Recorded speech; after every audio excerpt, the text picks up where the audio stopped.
Vamos para as classes. Enquanto as crianças estão saindo, só uma palavra carinhosa, mas de puxão de orelha. O nosso culto começa às 9 horas e nós levamos aqui na igreja, nós levamos muito a sério a questão da pontualidade, porque não é porque eu sou chato como pastor, mas porque eu creio que Deus é um Deus pontual. E ai de nós se Deus não fosse assim, não é? Ai de nós se Deus fosse um Deus que se atrasa. Cada dia era diferente.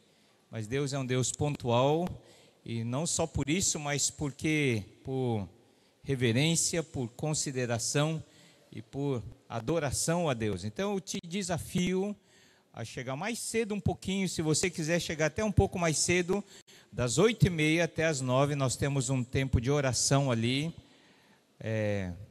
Eu e mais algumas senhoras, né? Não sei de onde surge essa ideia de que oração é para senhoras, para mulheres, né?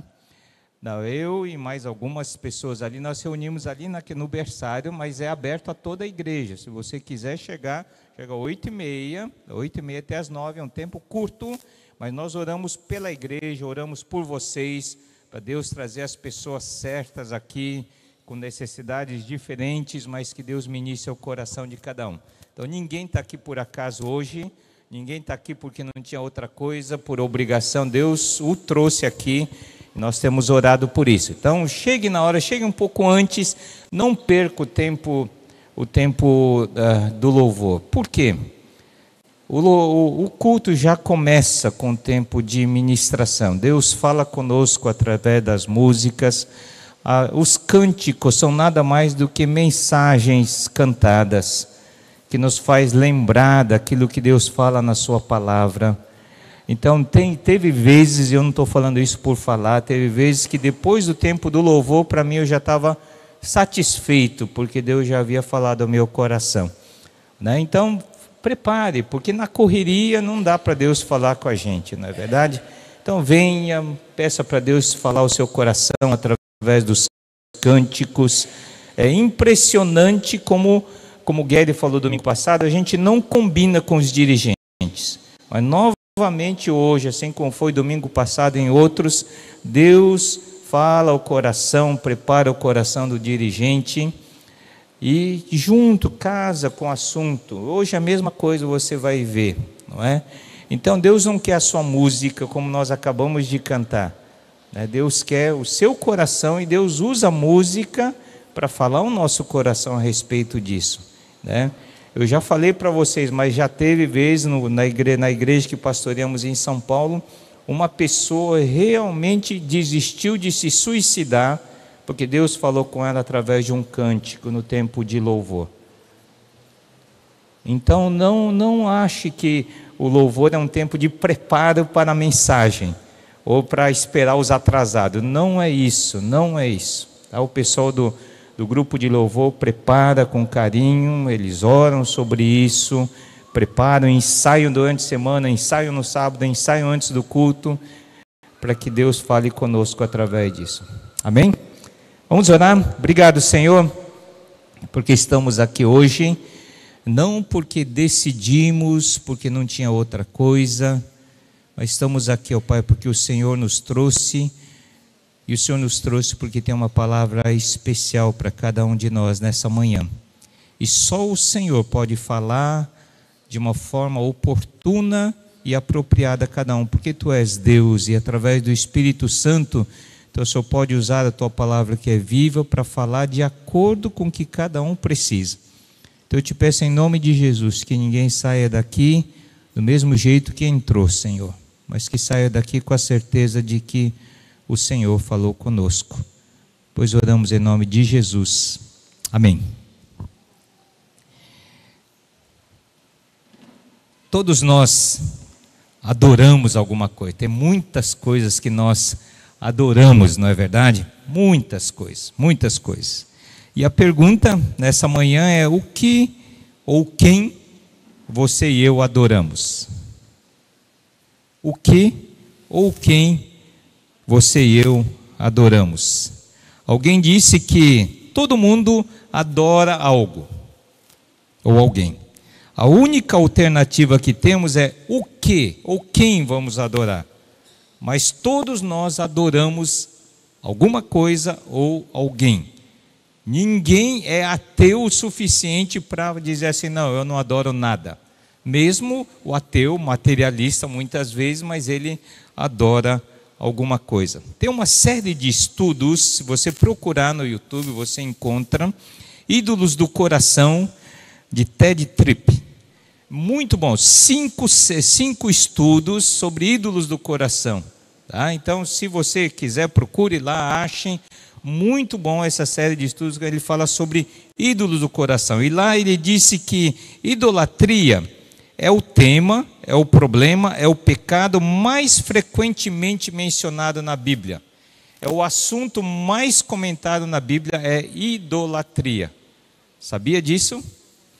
A gente pensa, não, é Jesus, não é. É o assunto, o tema, o pecado mais comentado na palavra de Deus é sobre idolatria, desde o Velho Testamento até o final do Novo Testamento.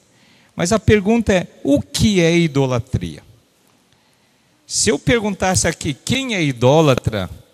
Ninguém levantaria a mão, com certeza, porque a palavra idolatria traz na nossa mente imagem daqueles povos primitivos, pagãos, que se curvavam diante de estátuas e negócios, estátuas que têm não sei quantos braços, não sei quantos olhos e tal, né?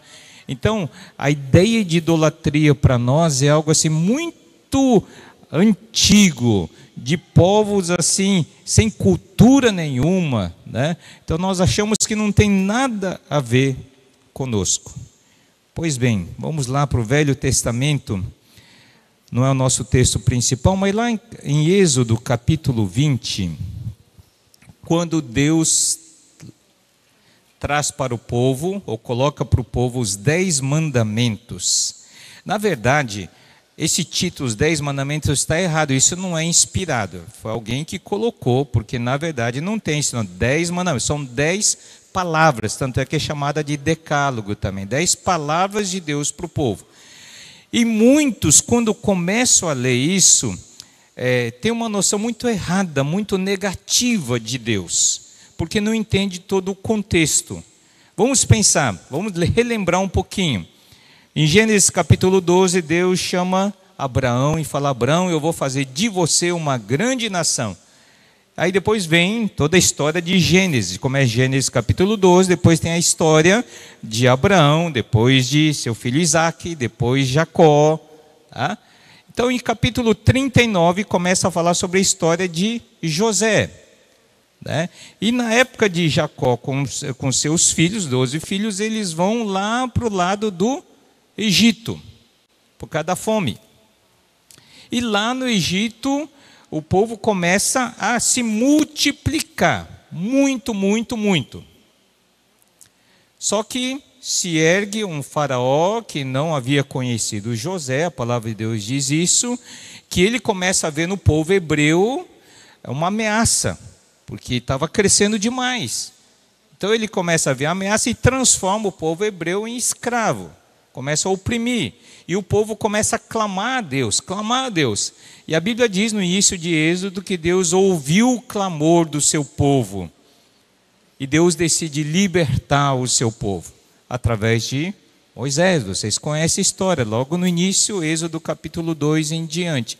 Então Deus decide libertar o seu povo Israel. Aí vocês conhecem a história das 10 pragas, tal, e depois como eles atravessam o Mar Vermelho, conduzido por Moisés, até que o povo chega num lugar ao pé do Monte Sinai.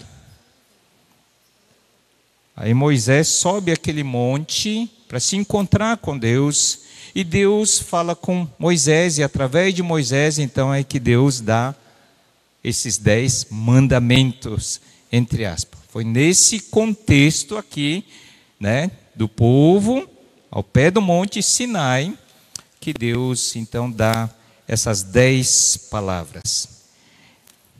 O povo está aqui, deu para ver ali? Monte Sinai, está ali, ok? E ali então, eu vou ler, se você quiser abrir, Êxodo capítulo 20, eu coloquei 10 mandamentos porque é o título que está lá. Versículo 1: E Deus falou todas essas palavras. Versículo 2: Eu sou o Senhor, o teu Deus, que te tirou do Egito, da terra da escravidão. E aí vem o primeiro, entre aspas, mandamento: não terás outros deuses além de mim. E depois você alista as 10 palavras, os 10 mandamentos.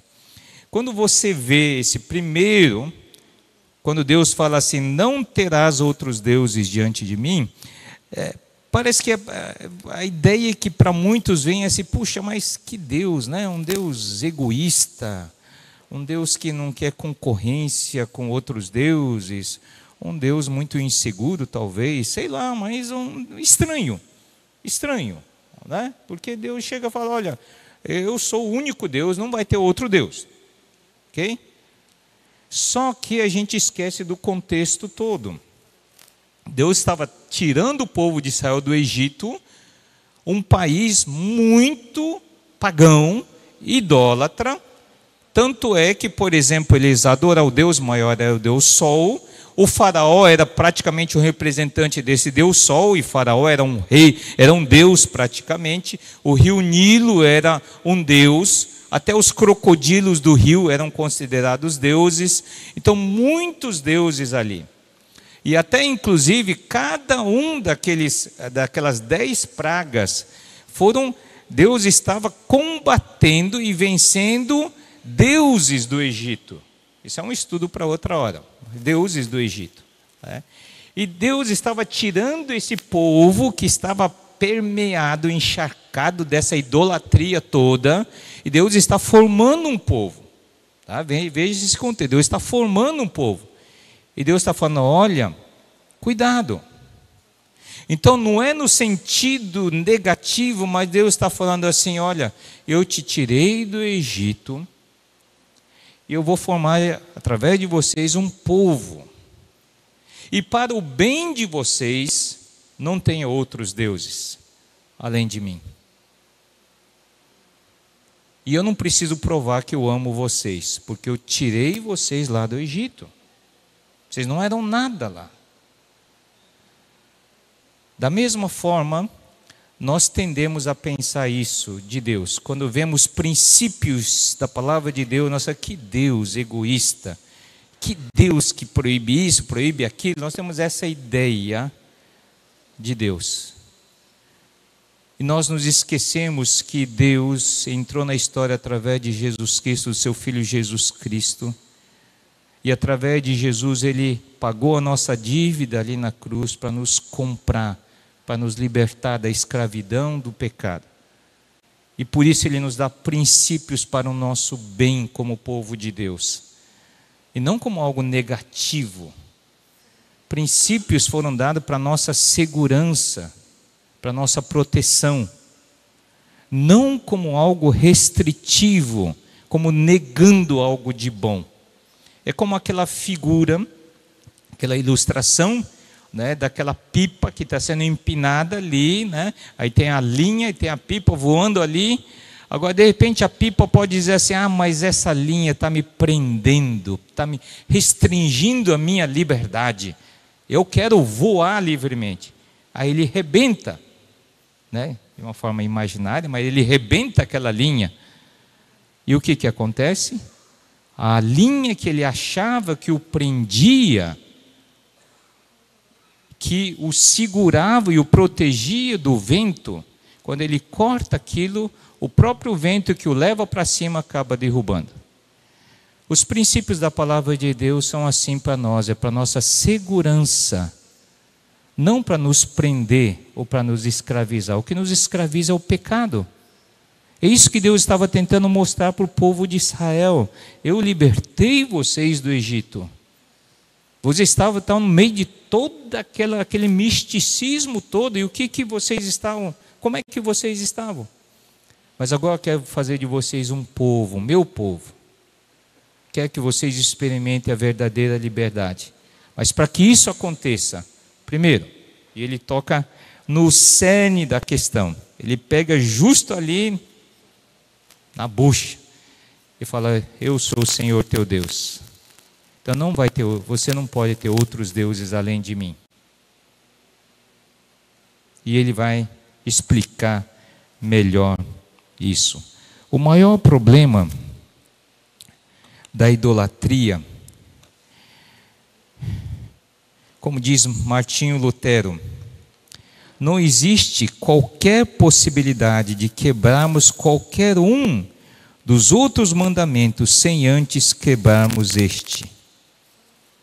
O primeiro mandamento, depois você estuda com mais calma os outros 9, mas nós nunca quebramos os 9 demais sem quebrar esse primeiro.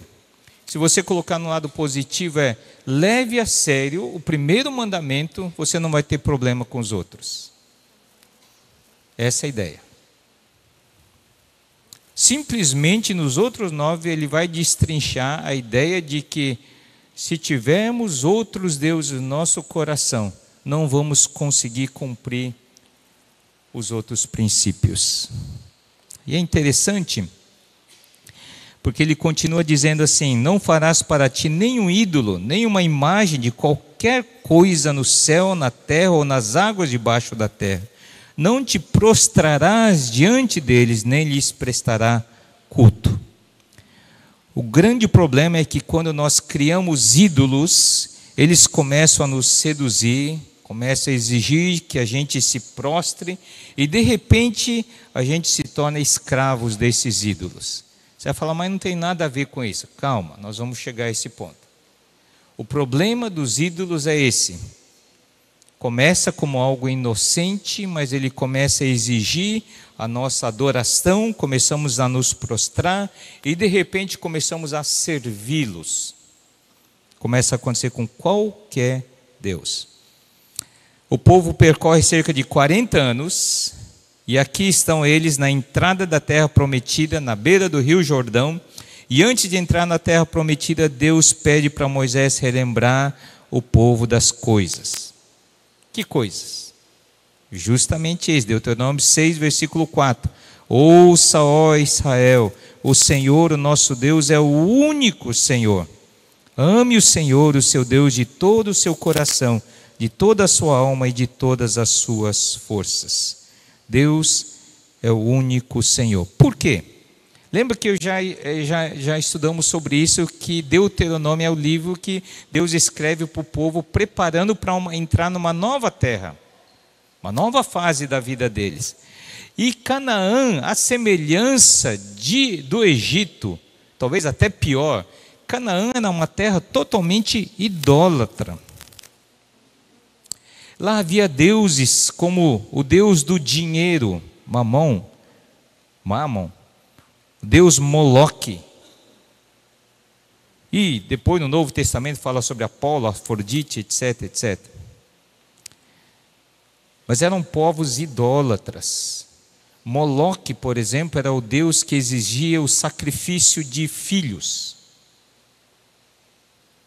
E se você estudar os deuses, os ídolos daquela época, são terríveis.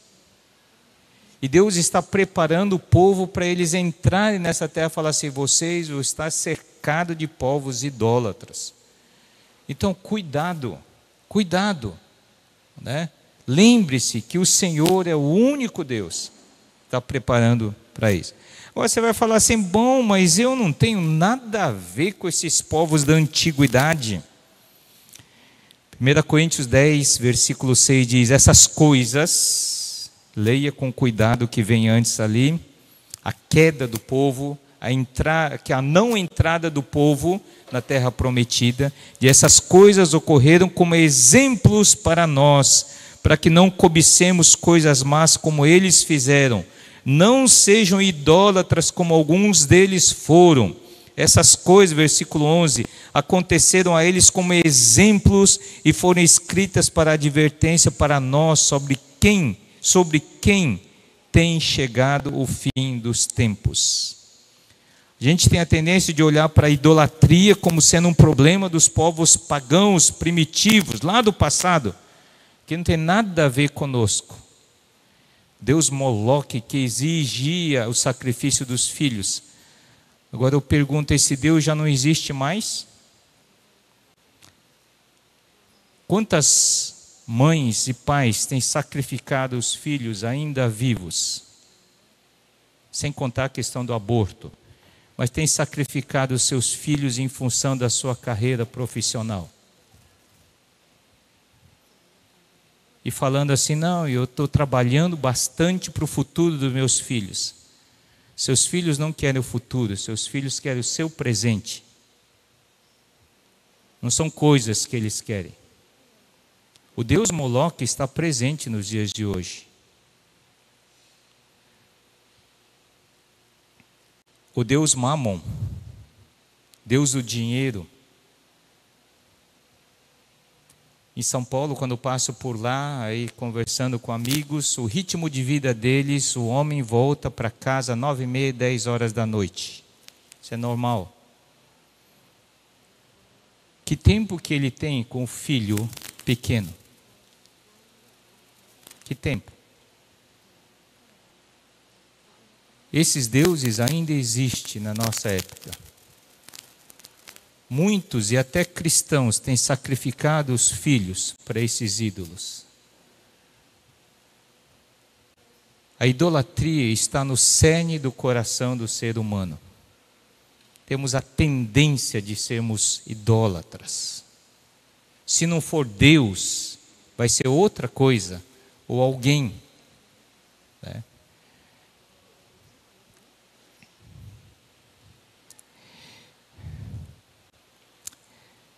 João Calvino diz que o coração do homem é uma fábrica de ídolos. Tim Keller diz que um ídolo é qualquer coisa mais fundamental do que Deus para a sua felicidade, sentido na vida ou identidade. Deixe-me abrir um parêntese. Eu tenho lido um livro. Estava lá em São Paulo, vendo na livraria, e me chamou a atenção e eu comprei esse livro. Pense bem antes de enviar. Nós vamos ter uma classe, qualquer dia, uma classe avulsa aí da EBD, mas falar sobre um pouco sobre isso. O que nós postamos nas nossas redes sociais? O que nós postamos revela também muito de quem é o ídolo na nossa vida. Com que motivação você posta fotos, posta coisas ali na sua rede social? Para depois alguém chegar e ficar curtindo, quantas curtidas tem? Ou várias pessoas ficarem colocando, você é linda, você é bonita, você é isso, você é aquilo. Será que não estamos adorando o Deus, a deusa Afrodite, que é a deusa da beleza? Qual a nossa motivação? Não é recebermos elogios para encher o nosso ego? Eu tirei a minha data de nascimento do Face. E quem quiser lembrar, vai lembrar de qualquer jeito, né? Mas eu não quero que ninguém fique mandando tal, porque o Face avisa, né? Cuidando do meu coração, porque eu sei como é o meu coração. E esse livro, Pense Bem Antes de Enviar, é justamente isso. Tem várias postagens que eu escrevi, depois eu apaguei e não enviei mais. Porque eu avaliei e falei, não, com que motivação eu estou colocando isso? Temos que cuidar. Santo Agostinho disse, qualquer elemento que ocupa o lugar que pertence a Deus, isso é um ídolo. Qualquer elemento, seja pessoa ou coisas, ou posição, que ocupa o lugar que pertence a Deus. Mateus capítulo 22, há uma situação onde Jesus, versículo 33, ouvindo isso, a multidão ficou admirada com o ensino de Jesus. Ao ouvirem dizer que Jesus havia deixado os saduceus sem respostas, os fariseus, outros religiosos, se reuniram. Um deles, perito na lei, o pôs à prova com essa pergunta: Mestre, qual é o maior mandamento da lei? Respondeu Jesus: Ame o Senhor, o seu Deus de todo o seu coração, de toda a sua alma e de todo o seu entendimento. Este é o primeiro e maior mandamento. E o segundo é semelhante a ele: ame o seu próximo como a si mesmo. Desses dois mandamentos depende toda a lei e os profetas. Jesus resumiu tudo em 2 mandamentos. Se você fizer isso, pode esquecer o resto. Ame o Senhor como o único Deus, de todo o seu coração. E como resultado disso, ame o seu próximo. Porque o segundo não é possível sem o primeiro. Não é possível amar o próximo verdadeiramente sem que amemos o Senhor de todo o nosso coração. Se você amar a Deus acima de todas as coisas, está resolvido o problema. Mas o problema é que somos seres essencialmente idólatras. E nós colocamos outras coisas no lugar de Deus. E a idolatria no nosso coração é que nos impede de amar a Deus e amar aos outros, verdadeiramente. Romanos tem um texto que nós já estudamos, mas eu quero relembrar dentro desse nosso estudo. Romanos capítulo 1, texto forte para os dias de hoje. Versículo 18: portanto a ira de Deus é revelada dos céus contra toda impiedade e injustiça dos homens, que suprimem, que abafam a verdade pela injustiça.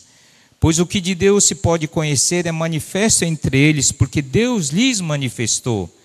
Pois desde a criação do mundo, os atributos invisíveis de Deus, seu eterno poder e sua natureza divina, têm sido vistos claramente, sendo compreendido por meio das coisas criadas, de forma que tais homens são indesculpáveis. Por quê? Porque tendo conhecido a Deus, não o glorificaram como Deus, nem lhe renderam graças, mas os seus pensamentos tornaram-se fúteis, e o coração insensato deles obscureceu-se. Dizendo-se sábios, tornaram-se loucos. Essa semana morreu um homem considerado como o maior gênio desde Albert Einstein, Stephen Hawking. Tão gênio que negava a existência de Deus. Tão gênio que negava a criação por parte de Deus. Tão gênio, tão sábio, mas se tornou louco, está na presença de Deus prestando contas de tudo isso. É isso que o texto fala. Dizendo-se sábios, tornaram-se loucos e trocaram, veja grifado aqui, trocaram a glória do Deus imortal por imagens feitas segundo a semelhança do homem mortal. Outras pessoas, ou eu mesmo, bem como de pássaros, quadrúpedes e répteis. Por isso, Deus os entregou à impureza sexual segundo os desejos pecaminosos do seu coração, para a degradação do seu corpo entre si. Trocaram, novamente o verbo repetido aí, trocaram a verdade de Deus pela mentira, e adoraram e serviram a coisas e seres criados em lugar, é sinônimo de trocar, em lugar do Criador, que é bendito para sempre. Amém. Por causa disso, Deus os entregou a paixões vergonhosas. Até suas mulheres trocaram suas relações sexuais naturais por outras, contrárias à natureza. Da mesma forma, os homens também abandonaram as relações com as mulheres e se inflamaram de paixão uns pelos outros. Começaram a cometer atos indecentes, homens com homens, e receberam em si mesmos o castigo merecido pela sua perversão. Além do mais, visto que desprezaram o conhecimento de Deus, Ele os entregou a uma disposição mental reprovável para praticarem o que não deviam. Tornaram-se cheios de toda sorte de injustiça, maldade, ganância e depravação. Estão cheios de inveja, homicídio, rivalidades, engano e malícia. São bisbilhoteiros, caluniadores, inimigos de Deus, insolentes, arrogantes e presunçosos. Inventam maneiras de praticar o mal, desobedecem a seus pais, são insensatos, desleais, sem amor pela família, implacáveis. Embora conheçam o justo decreto de Deus, de que as pessoas que praticam tais coisas merecem a morte, não somente continuam a praticá-las, mas também aprovam aqueles que as praticam. Novamente, Agostinho diz: idolatria é quando amamos qualquer coisa mais do que o próprio Deus Criador. Esse texto de Romanos é como um iceberg ali no oceano. Tem a superfície, aquilo que é aparente. E o texto de Romanos dá exatamente essa ideia. O que é aparente no mundo de hoje? Injustiça, maldade, ganância, depravação, inveja, homicídio. Tudo isso que vemos nas notícias hoje, não só no Rio de Janeiro, mas em todo o mundo. Rivalidades, engano, malícia, fofoquinhas, calúnia, inimizade contra Deus, insolente, arrogante. Falando em arrogante, ontem eu vi uma reportagem que dizia assim: Cristiano Ronaldo dizia assim: eu sou incomparável, não tem ninguém, não vai aparecer ninguém como eu. Eu temo pelo que vai acontecer, porque o princípio da queda é o orgulho. A Bíblia diz isso: o orgulho precede a queda. E a arrogância, sem dúvida, um grande, talvez, se não o melhor, mas ao ponto da pessoa começar a se colocar no pedestal assim. Desobedece seus pais e inventam maneiras de praticar o mal.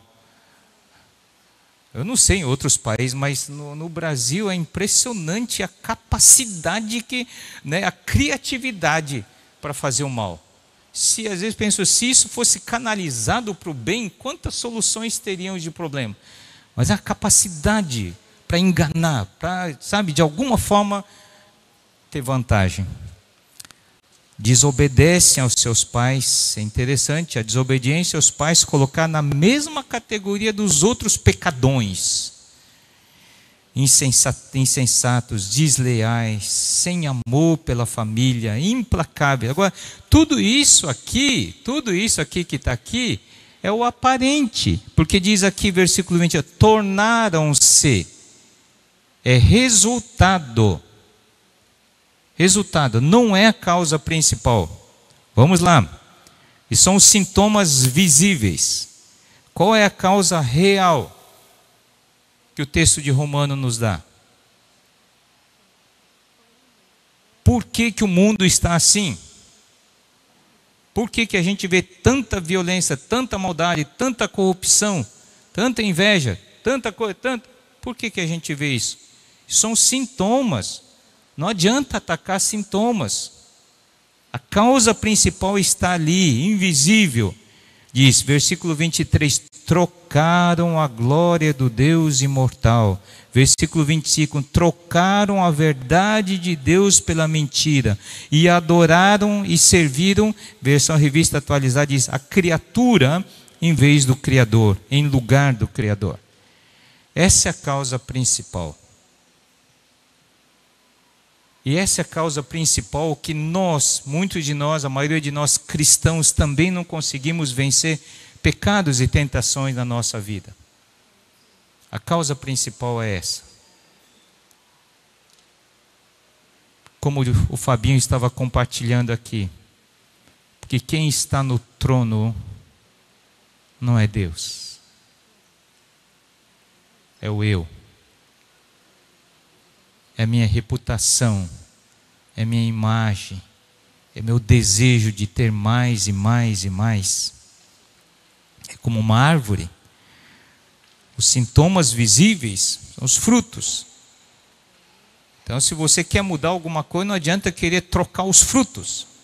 O problema não está nos frutos, não é verdade? O problema está na raiz. E a raiz de todo pecado, idolatria. Porque trocamos Deus e colocamos outras pessoas, outras coisas. Todos os outros problemas que afligem a vida do ser humano nascem a partir deste problema central. Todos, todos, todos. É o núcleo, é a raiz do problema humano, é o problema central da humanidade. Tiramos o Criador do lugar e colocamos criatura ou coisas no lugar de Deus. E aí tudo bagunça, tudo vira um caos. Este livro, Deuses Falsos, de Tim Keller, eu gosto muito desse autor. Deuses falsos. Ele diz assim: qual o elemento em sua vida que, caso você viesse a perder, possivelmente perderia também a própria vontade de existir? Pergunta para todos nós, que ele fala neste livro.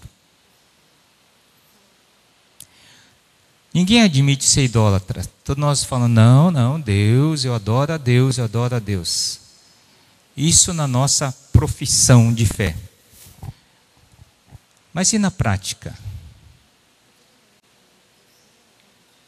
E na prática? Será que é assim? Quem são os ídolos verdadeiros na nossa vida? Filhos? Netos? Ontem nasceu a nossa netinha, né? E alguns falaram assim: princesinha. Aí eu falei: bom, se ela é princesinha, então os pais são os reis. Aí onde eu entro nessa história, né? Fiquei pensando nisso. O rei deposto, acho. Tudo isso, filhos, netos, cônjuges, podem se tornar ídolos. No livro ele pergunta assim: e se por alguma razão você perdesse todo o dinheiro que você tem e o conforto da casa que você mora, e se tivesse que morar numa casinha da periferia, de aluguel, sem carro, usando ônibus?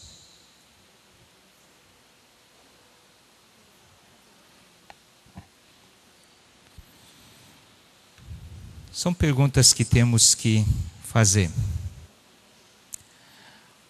Achamos caro participar de um retiro. A Conferência das Mulheres está chegando aí. Já tem gente falando: mas está caro, está caro. Achamos caro, né? Conferência das Mulheres. Mas não achamos caro pagar num salão de beleza R$300 que eu vi uma mulher pagando quando eu estava cortando meu cabelo e achando R$20 caro. Estava pagando R$20 e a mulher pagou R$300 ali no cash. Não achamos caro.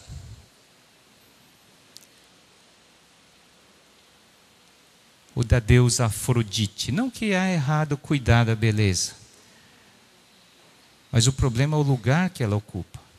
O deus Apolo. Fico impressionado o que tem de homens que gastam horas em academia. Cuidar da saúde é uma coisa, endeusar corpo é outra história. Não é? Mas é impressionante. E chegam a capaz de tomar aquelas bombas, mesmo sabendo que vai prejudicar depois. E você vai me dizer que não existem ídolos hoje? O deus Apolo, a deusa Afrodite. Você sabia que o setor de cosméticos é o que mais dá dinheiro no mundo todo? Na antiguidade havia muitas pessoas ali mesmo, terra de Canaã, que os deuses eram personificados através de animais, figuras de animais. Eu falo: bom, mas isso não, hoje a gente não vê e tal. Alguns países ainda tem e tal, mas será? As pesquisas mostram que hoje muitas famílias gastam mais com animais do que com filhos. Lá em São Paulo tem um pet shop que é um shopping center. É enorme, enorme. Tem de tudo, de tudo, de tudo. E está crescendo. Dá dinheiro, porque senão você não via tanto por aí, não é verdade? Mas temos dificuldade de ajudar projetos sociais que trabalham com crianças e coisas assim. Inversão de valores. Ídolos não são coisas necessariamente ruins. Na maioria das vezes, ídolos são dádivas de Deus, boas, mas que nós transformamos em ídolos. Deus não nos dá ídolos. Nós recebemos uma dádiva de Deus e gradativamente colocamos o que é uma dádiva de Deus no lugar que pertence, ou que deveria pertencer somente a Deus. Filhos são dádivas de Deus, presente de Deus. Mas quando nós colocamos, idolatramos tanto o filho, que de repente por causa dos filhos a gente não tem tempo para as coisas de Deus. Agostinho disse que pecado é amor na ordem errada. Amor aos filhos está certo. Agora, quando está na ordem errada, ocupa o primeiro lugar e não o terceiro, porque tem que ser o terceiro, porque em segundo tem que vir o cônjuge, em primeiro Deus. Mas quando nós invertemos, se torna pecado. Sexo é uma dádiva de Deus, não foi o diabo que inventou, tem gente que pensa que é. Por isso tem algumas religiões que até proíbem, impede o sacerdócio de casar, porque tem essa ideia. Mas não, foi uma dádiva de Deus.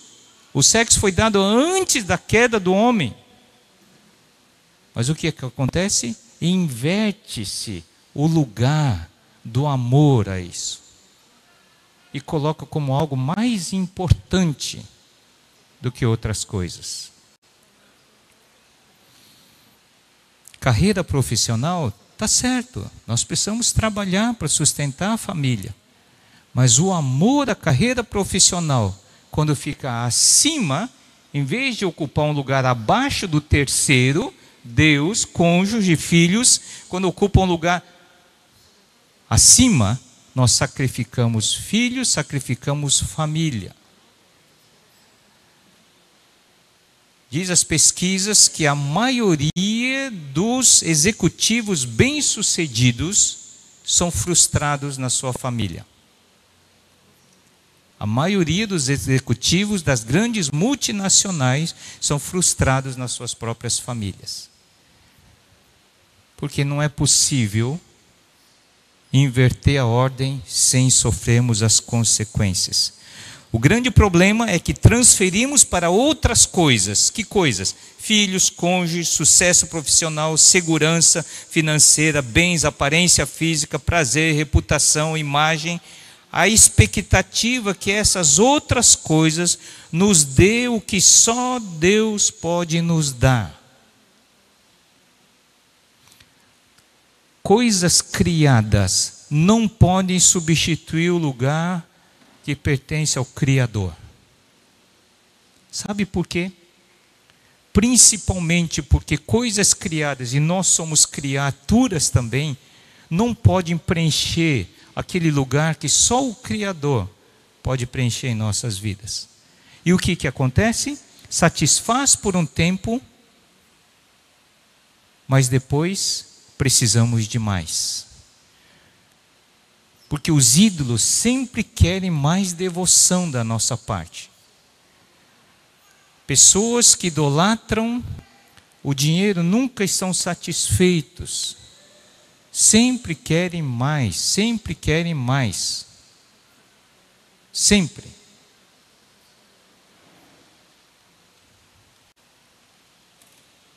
Esse é o problema. Nós nunca estamos satisfeitos.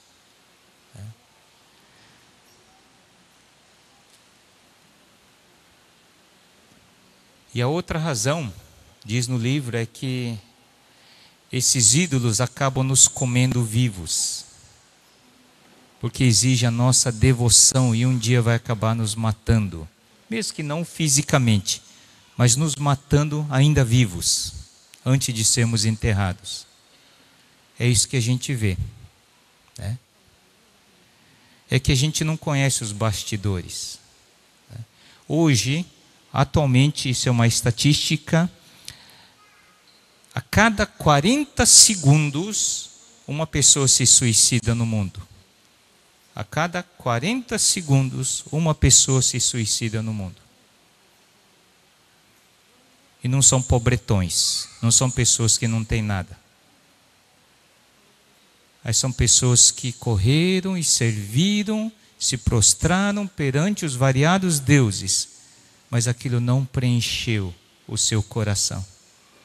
Aí chega uma hora, como diz Salomão em Eclesiastes, é como correr atrás do vento. Nesse mesmo livro diz, um ídolo é qualquer coisa em que você olhe e diga no fundo do seu coração, se eu tiver isso, sentirei que minha vida tem um sentido. Quando eu me formar, quando eu me casar, quando eu tiver o meu trabalho, quando eu tiver meus filhos, quando meus filhos saírem de casa, quando eu tiver meus netos, estarei seguro e em posição de importância. Deuses falsos. Tem esse livro, quero sugerir mais alguns outros aí, não sei se tem na livraria ou não, Ídolos do Coração. O outro livro, Você se torna aquilo que adora. E também essa série que eu falei de palestras lá que você encontra no YouTube ou na Vimeo, não sei qual que era lá, mas um desses lugares aí. A idolatria está por trás de todo pecado que nos derrota em nossas lutas espirituais. A idolatria é sempre a razão de fazermos algo errado. Vê as notícias, por exemplo, a morte, a assassinada vereador. O que está por trás? Só cavocar um pouquinho. O que é que está por trás disso? Não preciso saber, não preciso ser policial para saber que é dinheiro, sexo ou poder. Que resume tudo. É uma das três coisas.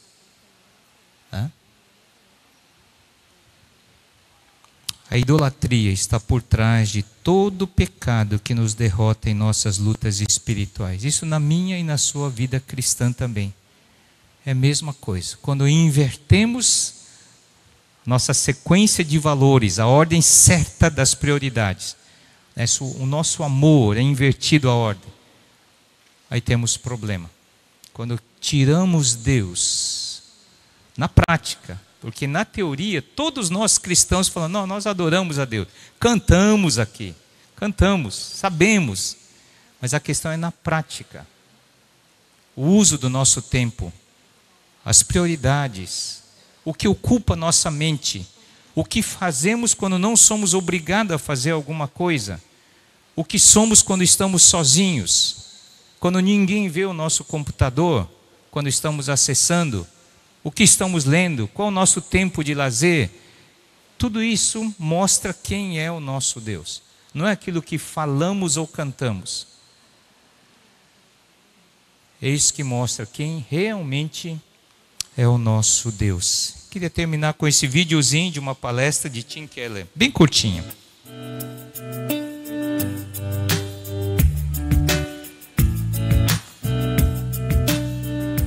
I can think of three idols that are very common in the American church. One idol, I think, would be experience. People, instead of looking to the Word of God to be their norm and their guide, tend to look to their own experience, their feelings, their intuitions, their impressions to be their guide. That's part of American individualism, and therefore emotion and impression and experience is very good. But when you make it more important than the Word of God, or if you even put it higher than the Word of God, it becomes an idol. Second one, this might surprise people, is doctrine. I actually do think some people make an idol out of doctrine, because there are sectors of the church that say, if you have your doctrine straight, and if you have your doctrine right, then you're pleasing to God, and then you are part of the solution, not the problem, and you're not like all these other parts of the church that are very heretical. And there's a pride and a smugness about having good doctrine that, to me, puts doctrine almost in the place of the saving grace of Jesus Christ, and so it becomes an idol.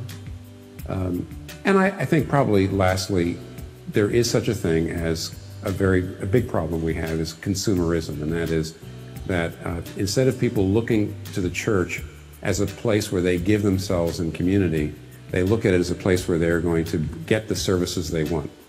They have emotional needs, they have relational needs, they have vocational needs. You go to a church because it's a good place to network, to find somebody to date, a good place to maybe network for vocational purposes. So I'm going there because it meets my needs, and I'm seeing it almost like a mall rather than a family that I give myself to. And in that sense, I think consumerism is my felt needs become the idol. That is, they're more important than actually being part of a community. And so those are, I wouldn't say that those, by the way, idols exist equally across the whole church. I think certain sectors of the church struggle more than others with some of them, but those are all there, and they hurt us quite a bit. Vejam, qualquer coisa pode se tornar um ídolo, até coisas boas, lícitas, mas quando nós substituímos, colocamos no lugar de Deus. Nós vamos ainda nos outros domingos que eu vou pregar, vamos desenvolver algumas áreas específicas, né? Mas a ideia é realmente identificarmos essas áreas e não adianta combater. Você não derruba ídolos, você coloca o outro no lugar. Então a ideia não é combater, não é derrubar e quebrar, mas nós precisamos colocar Deus no seu devido lugar. É assim que nós vencemos, né, a idolatria em nossas vidas.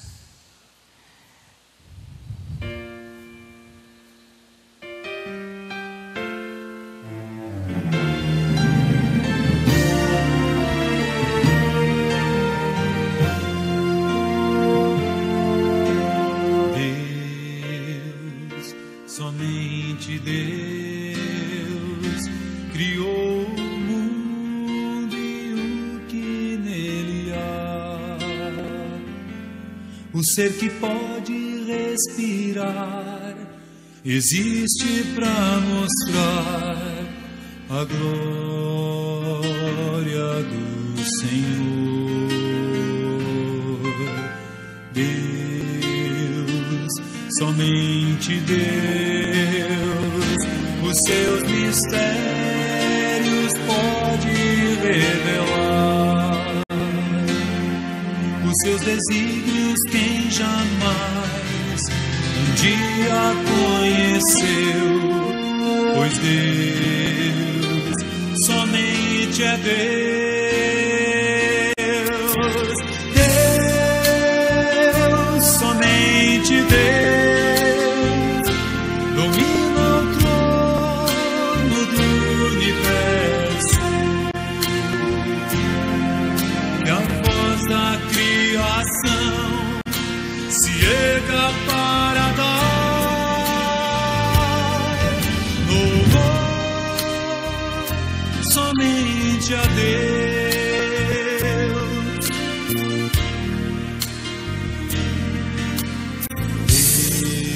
Deus, somente Deus,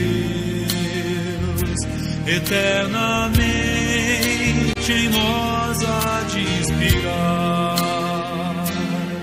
a alegria de adorar, desejo de exaltar a Deus, somente a Deus.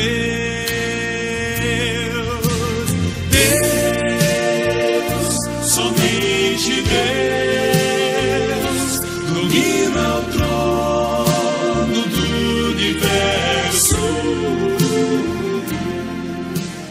Baixe a sua cabeça.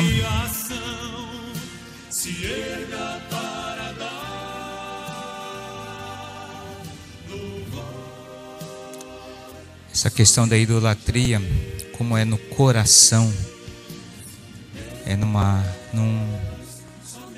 num recinto secreto, ninguém enxerga. Mas você e eu sabemos, e Deus também, como é que está o nosso coração.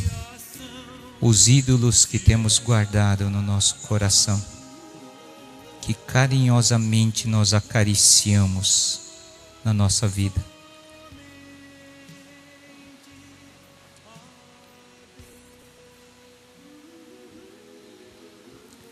E talvez seja justamente por isso que você não tem tido vitória sobre as tentações, não tem tido vitória sobre reações no relacionamento com as pessoas,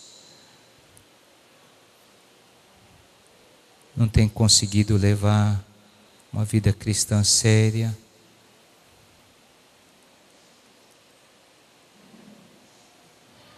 Ó Deus, obrigado, Pai, porque a Tua palavra diz que o Senhor um dia entrou na história, na pessoa de nosso Senhor Jesus Cristo. E Jesus morreu naquela cruz para pagar a minha dívida impagável. Mas o Senhor pagou através do derramamento do sangue ali na cruz do Calvário.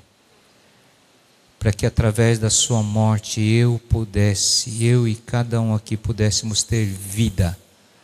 Vida que valesse a pena viver. Mas essa vida, Senhor, só é possível quando colocamos Deus no trono das nossas vidas. Ó Deus, não é como nós falamos aqui, porque Tu és um Deus egoísta, ciumento, mandão ou coisa assim, mas é porque o Senhor nos ama. Esse mandamento de não terás outros deuses é para o nosso bem, é para a nossa sobrevivência. Porque o Senhor sabe que outros deuses, sejam elas quais forem, jamais poderão nos satisfazer de uma forma que perdure. Jamais poderão nos socorrer no momento, Senhor, que pessoas falharem, que acontecimentos não acontecerem como gostaríamos, que deuses não podem nos socorrer. Deuses não podem dar uma paz que vem de dentro para fora. Deuses só dão uma paz temporária e prometem uma paz, mas que depende do exterior. Deuses não transformam vidas, não mudam vidas. Por isso, Pai, quando nós colocamos o Senhor como nosso único Deus, é só assim que vamos conseguir amar melhor nossas esposas, maridos, filhos, pais, amigos. Quando colocamos o Senhor como único Deus, é que vamos conseguir perdoar, pedimos perdão. Vamos conseguir também, Senhor, trabalhar com aquelas áreas, vícios na nossa vida que precisam ser vencidos, que precisam ser mudados, Senhor. Mas é só quando colocamos o Senhor como o único Deus em nossas vidas, ó Pai. Não há outra maneira. A idolatria é a causa de todo o pecado. É a causa também das nossas derrotas, Senhor. É a causa do mundo estar nessa situação. Não é a educação, não é a política, não é a saúde que vai mudar. Mas é quando nós colocamos o Criador no seu devido lugar. Ó Deus, ajude cada um aqui a não tentar preencher o seu coração com coisas e nem pessoas. Só o Senhor, ó Pai, pode preencher esse lugar. Porque o Senhor é o Criador. E mais do que ninguém, o Senhor nos conhece e sabe como que a coisa deve funcionar. Então, sonda os nossos corações, Senhor, lá no fundo, no secreto de nossos corações, ó Pai, lá na intimidade. Ilumine, Senhor Deus, para que possa aparecer, traga à tona esses ídolos do coração. E ajuda-nos, ó Pai, diante do Senhor, reconhecermos isso, a nos reconciliarmos com o Senhor, dizemos: Senhor, eu quero que o Senhor volte a reinar na minha vida, Senhor. Muito obrigado, Pai. Em nome de Jesus oramos. Amém. Essa semana